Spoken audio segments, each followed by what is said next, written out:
Let's zoom in on the penalty spot, because here it represents the most jarring psychological mismatch in modern sport, written about in many books, many studies. It's the fundamental problem with the penalty kick. It isn't actually football. Football is a moving, interdependent game. By that I mean it's dynamic. When you play in the flow of a match, you rely on your teammates.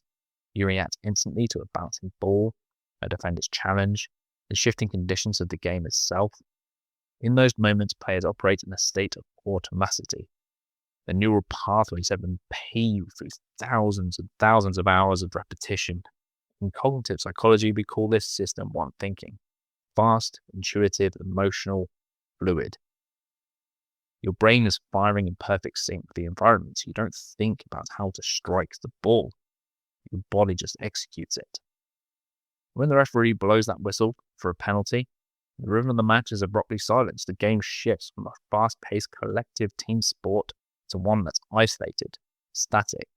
It becomes an individual event.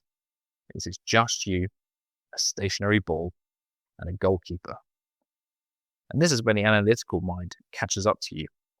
The player is forced out of intuitive System 1 flow thinking and dragged into System 2, the slow, deliberate, analytical mindset. Just look at Lionel Messi. Remember the game. We're talking about a footballing god to many, the GOAT. He can score with 3 defenders rushing at him and a keeper in his way, because he's reacting in real time.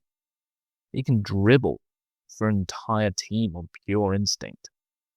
But put him 1-to-1 from 12 yards out with a fixed ball, where he has to stand and wait for the whistle, it's a completely different sport. When you engage that slow analytical brain during a moment that requires pure motor execution, you don't just access strategy, you open the floodgates to lived experience. The brain begins to scan its historical library.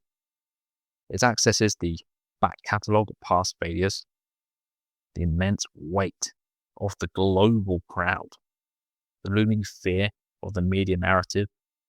These aren't just background noises. They are disruptive, self-referential inputs. The internal monologue starts to spiral. What have I missed like I did before? What does this mean for my legacy, my country? This creates a classic negative feedback loop.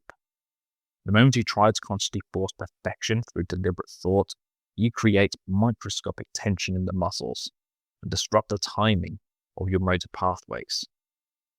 All the talent in the world cannot bypass the fact that the analytical brain is asking too many questions at the exact moment it needs to be silent.